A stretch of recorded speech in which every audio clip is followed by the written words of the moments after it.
ሐዋርያው ጳውሎስ በምድር ላይ ካሉ ሰዎች ሁሉ የበለጠ ልሳን እናገራለሁ ብሏል። ከሁላችሁ የበለጠ ልሳን የምናገረው እኔ ነኝ ብሏል። ሳታቋርጡ ዘወትር የምትጸልዩ ከሆነ ለእግዚአብሔር ሐሳብ ራሳችሁን ኢን አላይመንት አስቀምጣችኋል ማለት ነው። ስትቀመጥ፣ ስትነሳ፣ ስትሄድ፣ ስትተኛ፣ ስታነብ፣ ስትበላ፣ ስትጠጣ፣ ሬስትሩም ስትገባ፣ ሽንኩርት ስትከትፊ፣ እንጀራ እየጋገርሽ፣ አልጋ እያነጠፍሽ፣ ኳስ እየተጫወትክ መጸለይ ትችላለህ።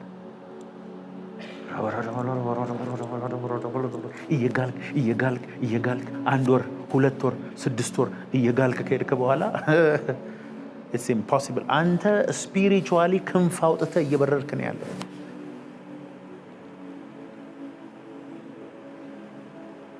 ወሬ ቀንሱ፣ ምግብ ቀንሱ፣ ቲክቶክ ቀንሱ፣ ጸሎት ጨምሩ።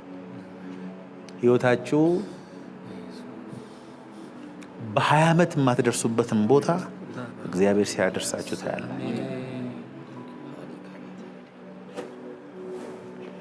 ሳትታክቱ ዘወትር ጸልዩ፣ እንደዛች መበለት አታቁም ነው እያለ ያለው እግዚአብሔር ቃል። ሉቃስ 9:29 ሲጸልይ የፊቱ መልክ ተለወጠ፣ ልብሱም ተብለጭልጮ ነጭ ሆነ ነው ኢየሱስ ሲጸልይ። ሐዋርያትም ሲጸልዩ ተቀምጠው የነበሩበት ቤት ተናወጠ።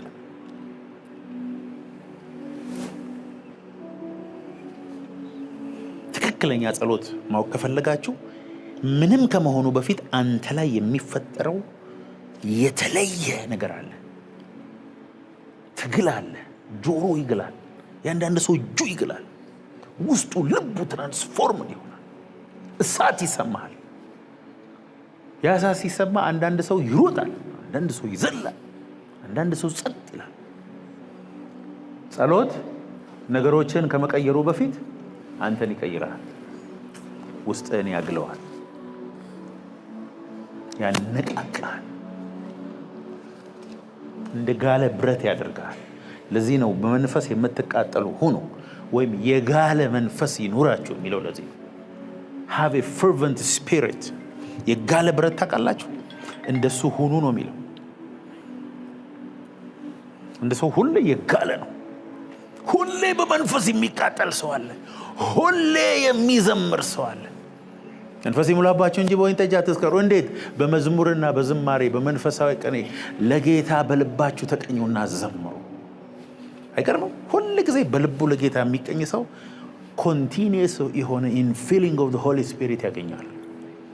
እዚህ ነው ጠዋት ስትነሳ አፍ በመዝሙር የሚሞላው እግዚአብሔር እድል እየሰጣል።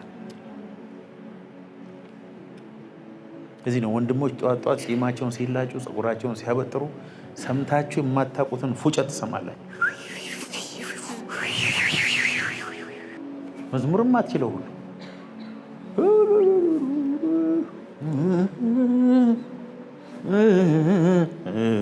በልጦ አተንሰል ሄቨንሊ ፍሪኩዌንሲ ጋር እግዚአብሔር ሊያገናኝ ነው። ለምን? አእምሮ ገና በብዙ ነገሮች አልተያዘም። ሌሊቱን በሙሉ እየታጠበ ስለነበረ ጠዋት ስትነሳ ልብ ውስጥ መዝሙር ሲመጣ መዝሙሩን እየዘመርክ ልሳን እየተናገርክ እንደ ፓራሹት ውስጥ ያለው ነገር እየተከፈተ ከሄደ ሙሉ ቀን ደስታ ያንተ ነው። በነገር ደግሞ የሚጀምሩ ሰዎች አሉ። ጠዋት እዚህ ቤት እኔ እድሜ ዘመኔን በተከላላ ፍርፍር ነው እንደምበላው፣ እኔ ቁርስ ዘመረረኝ፣ ዘይት የለውም፣ ጎረቤት ተሳድበው የሚጀምር መንፈሱን ሄዶ ከዲመን ጋር ኮኔክት አድርጎ ቀኑን ሙሉ ሚዘርብል ላይፍ የሚያሳልፍ ሰው አለ። ስለዚህ ቀናችሁን ስትጀምሩ በመነዛነዝ አትጀምሩ፣ በመዝሙር ጀምሩ። እግዚአብሔር ያለ ማንም የለም። መኖሪያ የዘላለም አምላክ መስታወት ፊት ቆማችሁ ዘምሩ፣ ተናገሩ፣ መንፈሳዊ ሁኑ። ስራችሁን በመንፈስ ጀምሩ። በስራዬ ላይ የእግዚአብሔር መንግስት ይምጣ በሉ። አሸናፊዎች እናንተ ትሆናላችሁ። ሰይጣን ሳይቀድማችሁ ቀደሙት።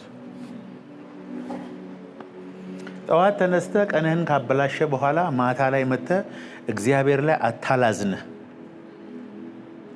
የዋለቃይ እንትና አድርገው እንትና እንደዚህ ያደረገኝ ጌታ ሆይ እኔ ታገስኳቸው፣ እኔ ቻልኳቸው፣ ተው ስትለኝ ተውኳቸው። ኧረ እባክህ መጀመሪያ ቀንህን በመንፈስ ጀምር እስቲ። አለቃ አንተ አለቃ ትሆንበታለህ። ያንተ ሞገስ አንተ ፊት ላይ የሚያበራው ነገር ተቋቁሞ አንተ ላይ አንድ ነገር መናገር አይችልም። አውቶቡስ ውስጥ ስትገባ፣ መኪና ውስጥ ስትገባ፣ መስሪያ ቤት ስትገባ፣ ትምህርት ቤት ስትገባ ዩኒክ ሰው ሰዎች ይሰሙሃል፣ ትሰማለህ፣ ትታያለህ። አልሆነ ገና ካልጋ ስትነሳ በቲክቶክ የምትጀምር ከሆነ አስቸጋሪ። ካልጋ ላይ እንደ ጄኪ ቻን በልሳን ነው መነሳት። በመንፈስ የምትቃጠሉ የማትበርዱ የሆነ ለኔጌቲቪቲ ለማኩረፍ ፊት ለማርዘም ተስፋ ለመቁረጥ የማትመቹ ሰው ሆኖ ውስጥ እንዲህ ብሎኝ ያውቃሉ ጓደኞች። መቼ ነው አንተን አዝነ ተስፋ ቆርጠ የምናየው? መቼም አታዩ። እኔን ይሄ ብሉ የሚባል ቀን ሁሉ ነገር ጨላለመውብኝ መሄጃ አጥቼ ግራ ገምቶኝማ አታዩኝም። እንዲያውም እኔ በጣም ያዘንኩ ቀን ተስፋ የቆረጥኩ ቀን ምን አይነት ሰው እንደሆንኩ ልንገራችሁ። ወይኔ ልሳኔ እንደዛ ሴትዮ መዝሙሬን ከፍቼ ከሰይጣን ጋር ፊት ለፊት ነው እንጂ ዋጋ ያለው እዚህ ሞከርኩም ቢ በዚህ ሞከርኩም ቢ በዛኛው ሞከርኩም ቢ ተስፋ ቆርጬ ከደቂቃዎች በኋላ እንደገና ስነሳ ነው የምታየው። ተስፋ ቆርጠህ ታውቃለህ ወይ? ብዙ ጊዜ። ሞትን ተመኝተህ ታውቃለህ ወይ? ብዙ ጊዜ። እዛ አልቆይም ግን ከሆኑ ደቂቃዎች በኋላ ምን እንደሚያስፈነጥረኝ አላውቅም። ብድግ ብዬ ነው መለስ። ምን ብሎ አንዳንድ ሰው አለ ሁሉን ነገር በቃ በኔጌቲቭ የሚያይ ሰው አለ። ምንም ብታርጉለት፣ ምንም ቢሳካለት ለማመስገን፣ ለመዘመር፣ ለመሳቅ፣ ለመደሰት የማይፈልግ ሰው አለ። እንዴው መሳቅ ኃጢአት የሚመስለው ሁሉ አለ። ረጅም ከሳቀ ሁሉ አይታችሁ አታውቁም? አይስቅም፣ አይደሰትም፣ ምንም የለም። አንዳንድ ሰው ደግሞ ሰው አይቶ ነው ለመሳቅ ራሱ ሌሎች ስቀዋል ወይስ ለማጨብጨብም። አንዳንድ አገልጋዮች አሉ እነገሌ ጋር ከሄድክ ትሰደባለህ ከተባለ አይሄድም። ምንም በራሱ አቋም የሌለው ሳታይ የሆኑ ሰዎች በርከት ካሉ ይሄዳል። እዚህኛው ካሉ እዛ ጋር ይሄዳል። ይሄ በሕፃንነቱ ቡሊ ሲደረግ ያደገ ነው። የራሱ አቋም የለው ማለት ሲጨቆን ያደገ ሰው በምን እንደምታውቁ ታውቃላችሁ? በክራውድ ውስጥ ነው መደበቅ የሚፈልገው። ራሱን ሆኖ ትልቅ መሆን ፍላጎት የለው። እንደሱ አይነት ሰው ደግሞ መቼም ትልቅ ሲሆን አታዩትም። የለውማ የራሱ አይደንቲቲ። በራሱ ከለር ለመቆም ፈቃደኛ አይደለም። ለክሪቲክስ፣ ለስድብ፣ ለመነቀፍ ያልተዘጋጀ ሰው ትልቅ ሰው መሆን አይችልም።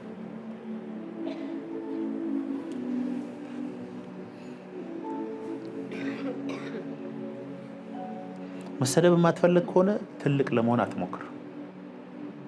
ሐዋርያት ሥራ 10 ከ9 እስከ 11 ጴጥሮስም በነገው ሲሄዱ ወደ ከተማም ሲቀርቡ ጴጥሮስ ከ6 ሰዓት ያህል ይጸልይ ዘንድ ወደ ጣራ ወጣ። እሺ ሰገነት ነው ነገሩ። ተርቦም ሊበላ ወደደ። ሲያዘጋጁለትም ሳሉ ተመስጦ መጣበት። እስቲ ተመስጦ መጣበት በሉ።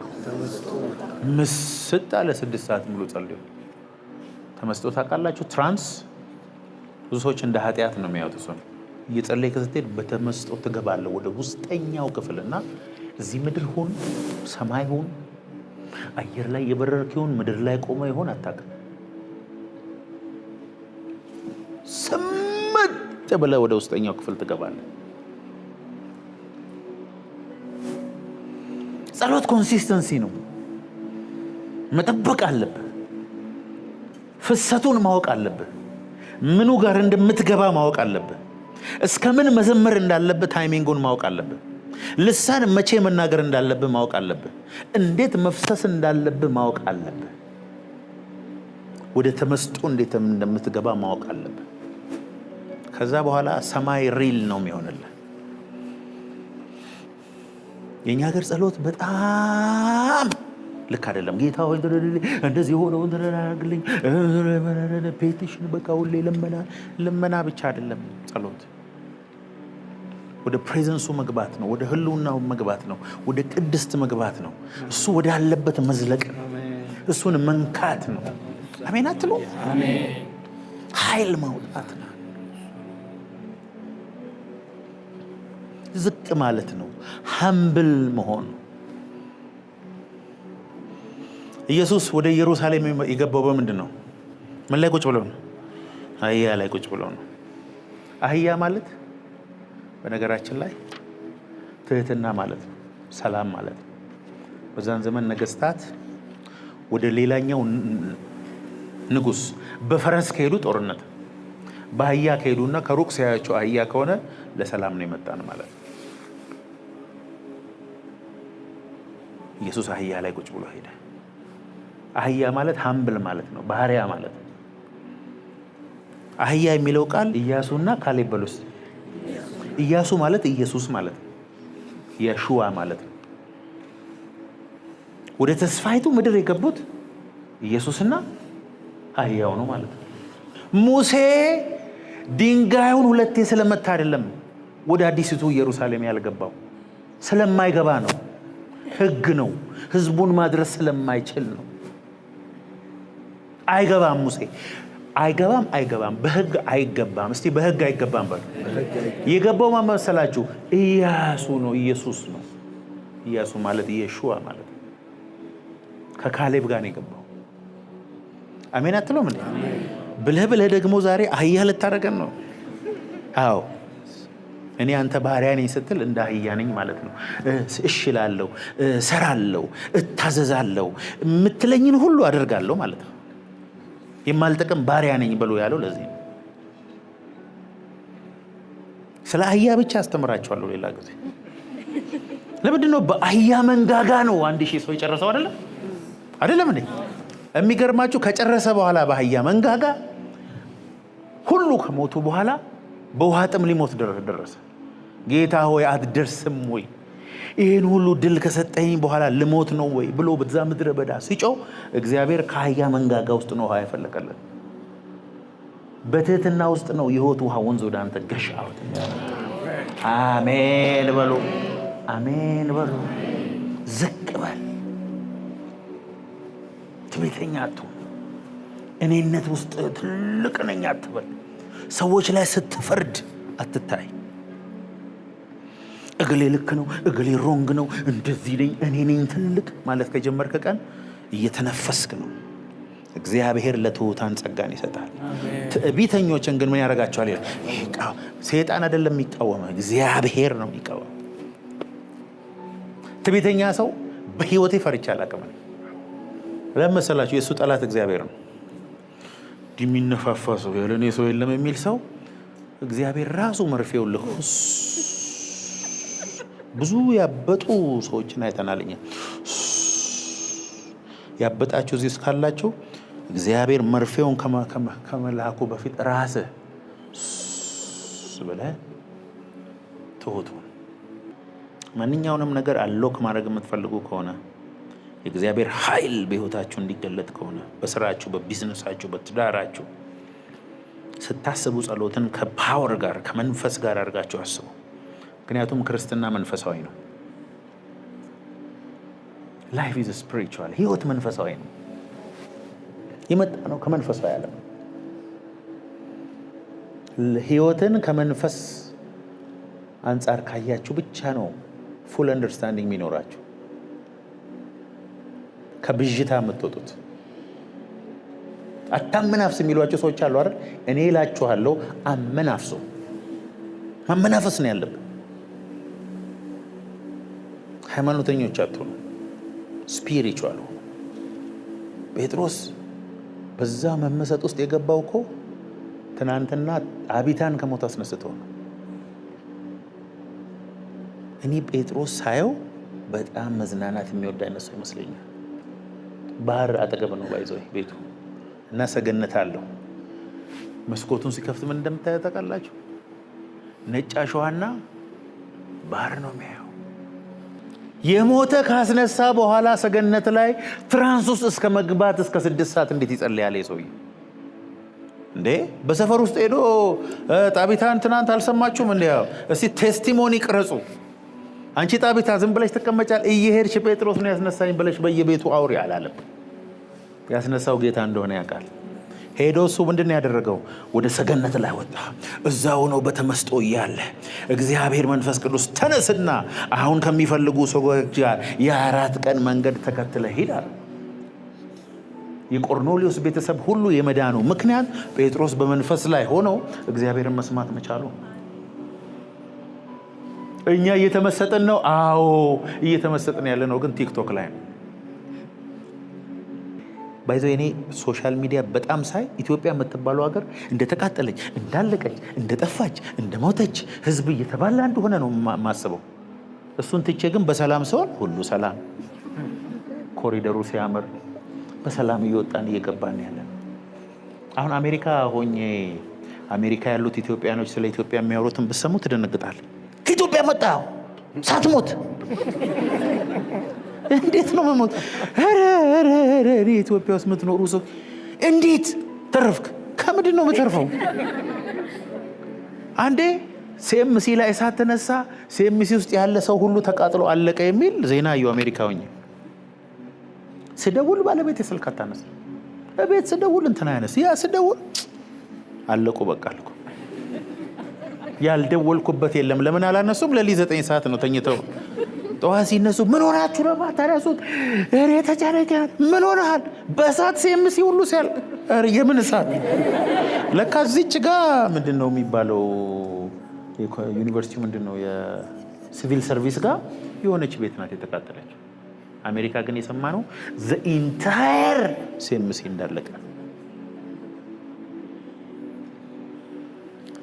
ከቲክቶክ ውጣና ወደ ጋድ ቶክ ቀይረው። ስትጸልዩ የእግዚአብሔርን ቃል ጸልዩ፣ የእግዚአብሔርን ቃል ዘምሩ። ዮሐንስ 15:7 ያለ ቃሉ ስትጸልዩ ስሜታችሁን ስለሆነ የምትጸልዩ ጥሩ አይመጣም። እምነት ያስፈልጋችኋል፣ ቃሉ ያስፈልጋችኋል። ዝናብና በረዶ ከሰማይ እንደሚወርድ ምድርን እንደሚያረካት ታፈራና ታፈቅልት እንደሚያደርጋት ኢሳይያስ 55። ይሄ ደግሞ ምን ይላል? በእኔ ብትኖሩ ቃሎቼ በእናንተ ቢኖሩ የምትወዱትን ሁሉ ለምኑ ይሆንላቸዋል። ቃሌ በእናንተ ቢኖር፣ ቃሌን ብትጸልዩ፣ ቃሌ በእናንተ ውስጥ ቢሞላ፣ የጋለ መንፈስ ከኖራችሁ ጸሎታችሁ ይመለሳል። ጠዋት ስትነሱ መንፈሳዊ ሆኖ እስቲ መዝሙር ይብዛላችሁ። በመንፈስ የሆነ መዝሙር፣ ጆሮአችሁ እየተቃጠለ መዝሙር፣ እንባችሁ እየፈሰሰ መዝሙር፣ በልሳን እየተናገራችሁ መዝሙር፣ መስታወት ፊት ቆማችሁ በእሳት እየጸለያችሁ፣ ጆሮአችሁ ላይ ኤርፖድ አድርጋችሁ እየቀለጣችሁ በእሳት እየተንተከተካችሁ እንደ ወፍራም ሽሮ። ሰይጣን የት እንዳለ አያውቅም። በዛ ሰዓት ከራዳር ውጪ ነው የምትሆነው። ታውቃላችሁ? ከሰይጣን እይታ ውጪ ትሆናል። የት ሄደ? አገኘ። የጋለ ብረት ምጣድ ላይ ዝንብ ዘላ ብታርፍ በምን እንደሞተች ሁሉ አታውቅም። ወደ ትነት ነው የምትቀየረው። ሰይጣንም እንደዛው ነው አንተ ላይ የጋልክ ስትሄድ በእግዚአብሔር ውስጥ እየተሰወርክ እየጠፋ ነው የምትሄደው። እሱን ማየት አይችልም፣ አንተንም ማየት ተሰወር በውስጡ ጥፋ። አንተ ጋል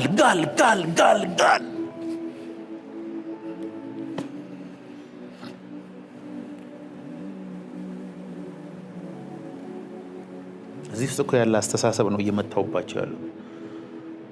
ጸሎት የሆኑ ወፍራም መጽሐፍ ቅዱስ ከመያዝ ጋር እንዲያነሶች አታችሁ ታውቃላችሁ። አካሄዳቸው ራሱ እንደዚህ ነው። ቸርች ሲሄዱ መንፈሳዊነትና አካሄድ ምንም ግንኙነት የለውም። እንዲህ ብሎ መጥተው እዚህ አጋንንታቸው የሚጮህ ብዙ ሰዎች አሉ። ከነከራባታቸው እገላለሁ። እሱ አይደለም። ቢ ስፒሪቹዋል